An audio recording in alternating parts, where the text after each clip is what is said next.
ang kuwit ng balat sa akin. Dahil ay ipagsapalaran sa mga at talagang pinagulan kaya ng magic ng saga.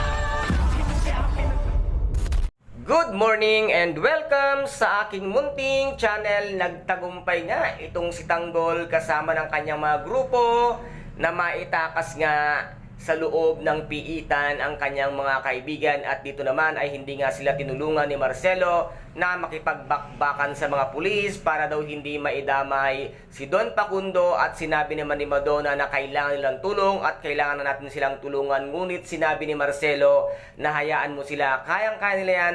Diyan natin napapatunayan kung gaano sila katatapang at tatalinong mga tao, kung kaya't dito nga ay pinanood lang nila kung paano makipagpalitan ng bala itong ang grupo ni Tanggol sa mga pulis. At dito naman ay sinamang nadali nga itong si Rigor sa kanya ding kayabangan, at ngayon ay nakita nga ng kanyang ninong Mando na isa pala itong si Tanggol sa mga tumulong para maitakas nga ang mga preso na kanyang mga kaibigan kasama din si Enteng.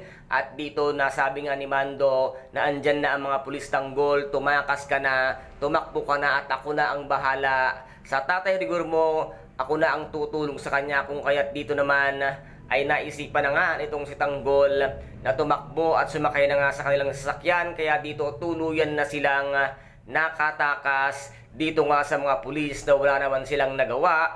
At ano kaya ngayon ang mangyayari kay Rigor ngayong napuruhan ata ni Tanggol ng pasabugin ang mga sasakyan at tumilampon nga itong si Rigor? Yan din ang napapala mo sa isang yabang mo na ang akala mo ay ikaw lang ang pinakamagaling at magaling. Hindi nyo alam na may isang Tanggol na siyang kikitil ng inyong buhay at kakayas at puputol ng inyong mga yabang at sungay. Kaya ngayon magdusa kayo, at ngayon ay mag-iisang grupo na nga itong si Don Facundo kasama nga ng grupo ni Tanggol, at lumiliit na rin ang buhay nga nitong si David dahil babarilin na rin siya nitong nga si Tanggol. Kaya guys, ito po ang ating pakaabangan dito nga sa tinaguriang pambansang teleserye FPJ ang Batang Quiapo. At kung nagustuhan po ninyo ang aking videos for today, paki-subscribe na lamang po ng aking channel, paki-like and share para maging update kayo sa lahat ng gagawin kong videos.